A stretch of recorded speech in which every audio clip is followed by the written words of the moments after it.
Good morning mga kabahay. Ito nga pala ang aming Amara Single Attached dito po sa may The Granary sa may Binyan, Laguna with a minimum lot area of 45 square meter and a floor area of 48 square meter. So 2 bedrooms, 1 toilet and bath. Semi-complete po siya dahil wala pa siyang mga tiles pero meron na rin po siyang bed partition at ceiling. So may papakita ko po sa inyo, no?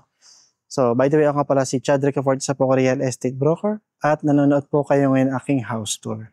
So, dalawa pong bahay yung papasukin natin. Ito yung dress-up model. And ito po yung kanyang actual turnover. So, ito nga pala yung pinaka-affordable nating single attached dito po sa may Binyan, Laguna. And so far, nitong nakarang bagyo, hindi naman po tumaas ang tubig dito, no? Okay? So, yung minimum lot area na 45 square meter ay mula po dito sa kanyang firewall ng kapitbahay. So, ito yung pwede mong gawing one carport. At hanggang dito po sa firewall na ito. Okay, so yan. So kung papansin po ninyo, yung part ng bahay na to, nakasagad na po yan. So ganyan na po yan talaga. And may mga bintana pa rin naman po dito sa part na to, no? So sa harapan, dito po, bago pumasok ng main door, meron ka pang setback na around 3 meters. Ito yung kanyang main door. So, flush door po siya, pero maganda yung materyales na ginamit.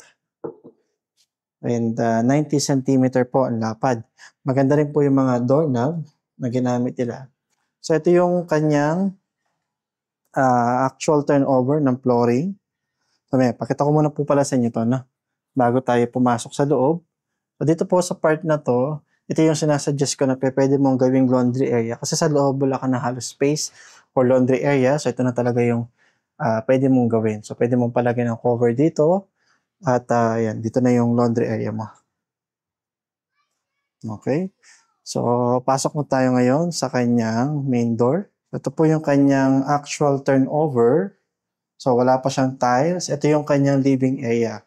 So dito, makikita nyo mamaya nakapwesto yung mga sopa and yung kanyang TV dito sa part na to. So saktong-sakto ang laki niyan. And ito yung kanyang dining area. So ngayon, hindi pa natin ma-imagine kung gaano kaluwag, pero makikita po natin mamaya. Ito yung kanyang kitchen area. Pwede kang maglagay ng refrigerator dito, induction cooker, and pwede mong gamitin tong kanyang countertop, stainless steel sink. Okay. And pwede ka pang lagyan ng cabinet dyan. So ito naman, meron kang maliit na parang storage dito. Pwede mong gawing, pwede mong lagyan ng siguro mga grills na lang dito para for security purposes na lang din. Pero ang pinaka-purpose talaga ng space na yan for ventilation. Para kapag binuksan mo siya, yung ikot ng hangin dito sa loob ng bahay ay maganda po.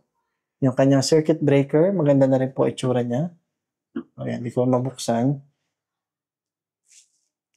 And ito yung kanyang toilet and bath. Okay. Wala lang ilaw. Pero yun po yung actual turnover, lavatory, toilet, and yung kanyang shower area. May papakita ko po sa inyo kung gaano kalaki. Pero floor to ceiling po, yung tile sa may shower area. Meron din po siyang exhaust kasi pansin nyo po walang bintana dito. At ito yung kanyang pintuan, PVC type po, no? So dito po, yung step ng hagdan ay bato, buhos po yan. Yung railings ay mga tubular. So hindi rin siya gaanong nagbibigil. So ito yung ibaba o yung ground floor. Okay. Mataas din naman po yung kanyang ceiling. So tayo ngayon sa second floor. So sadyang magpapatiles ka lang talaga, no, para ma-complete mo itong bahay. Kasi hanggang dito, plain cement lang po siya. So ito yung kanyang 2 bedrooms, master bedroom, and yung kanyang second bedroom. Pero itong second bedroom, mas maluwag ito compare mo dun sa master bedroom. Kasi yung original plan talaga ng Amara po ay hanggang dito lang talaga dapat yung kwarto, diretso. May makikita nyo po doon sa dress up kung gaano kaluwag lang talaga. Pero yung mga available po nila sa ngayon, ay ganito na siya kaluwag. Yung kanyang second bedroom. Ayan. Meron siyang mga bintana at merong butas for window type aircon. Okay. And ito naman yung kanyang mga actual turnover ng pintuan ng kwarto, mga doorknob, magaganda rin po. And next po, ito naman yung kanyang supposed to be dapat master bedroom. So sarado ko lang po, no? Kasi ito dapat yung space for built-in cabinet, yung likod ng pintuan. And ito po yung pwede mong ilagay yung double size bed.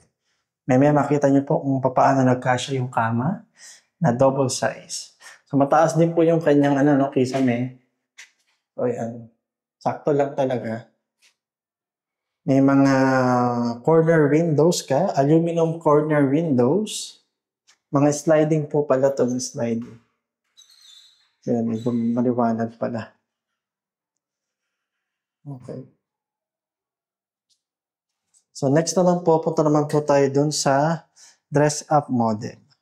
Okay, so ito naman po yung dress-up model ng Amara Single Attach. So same lang po ang lot area at floor area ng unit na ito. Nagkaroon lang po ng mga gamit para po magkaroon tayo ng idea kung ano itsura niya kapag po may mga gamit na. No? So bago tayo pumasok, mag-show cover muna po tayo. Okay, so ito na po yung dress-up model. So pansin nyo po, may mga nilagay silang mga estante dito para additional space. Ito yung kanyang living area. May sofa, may space for TV. Tamang-tama po, no? And ito yung kanyang dining area. Buksan po natin yung kanyang mga ilaw. Yan, para kita-kita po natin kung gaano kaganda yung pagkaka-design ng model house nila. So, nagmukha siyang malaki kasi naglagay sila ng mga salamin dito, floor to ceiling. So next naman, ito naman yung kanyang kitchen area. So refrigerator. Meron kang space for induction cooker. Pwede kang maglagay pa ng mga cabinet. Tsaka dito po sa ibabaw, So, next naman, ipakita ko po sa inyo ulit. So, ayan. So, napakaganda po na itsura. Saktong-sakto lang talaga. And next naman, ito naman yung kanyang, buksan po natin ang ilaw. Toilet and bath. Okay. So, same lang yung mga actual turnover. And ito po yung kanyang shower area. So, medyo makipot lang yung shower area. 60 cm lang po ang lapad. And dapat talaga meron kang shower curtain dito para hindi na tumatalsik yung tubig mo dito sa toilet. Okay, so akit tayo ngayon sa second floor. So, naglagay sila ng mga tiles sa steps ng hagdan at pag-akit po dito sa second floor. So, unahin muna po natin itong isang bedroom. Ayan. Ito, bedroom na to, dito nilagay yung kanyang built-in cabinet. Pero kung papansin po ninyo, ayan po. Ito yung talagang original po na 43 square meter na floor area. Pero ngayon po ang ina-offer nila is 48 square meter na. So, wala na po itong gantong kalaki ngayon. Mas malaki na po, no? So, single size bed lang po ang nilagay nila. Pero kung mas malaki pa po yung bedroom na to, kahit mga king size bed yata, pipilitin natin kasyang-kasya. So, ito talaga yung original na master bedroom. So, double size bed. At meron kang space dito for TV. Naglagay po sila ng built-in cabinet dito. Okay, so yan po ang dress-up model ng Amara Single Attach. Okay, so yan po ang aming Amara Single Attach. Sa computation po, ito po makita nyo ngayon sa screen niyo.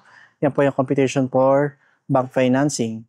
O, yan po yung total contract price, down payment, reservation fee, monthly amortization, at required gross monthly income. Sa computation naman po ng Pag-ibig Financing, ito po makita nyo naman ngayon. Total contract price, down payment, reservation fee. Medyo malaki lang po yung down payment. Kasi maliit lang po yung loan value po kay Pag-ibig. Kaya yung monthly amortization naman po ay bumaba. Okay, so yung required income nandiyan na rin po. Sa mga amenity pala, meron silang basketball court, clubhouse, at yun lang po, wala po silang swimming pool dito, no? And sa mga security naman, 24/7, meron sila ditong guard sa kanilang guard house sa gate. May perimeter fence po ang buong subdivision. May mga pocket amenity sila tulad nitong parks na ipapakita ko sa inyo. So, yan. Okay?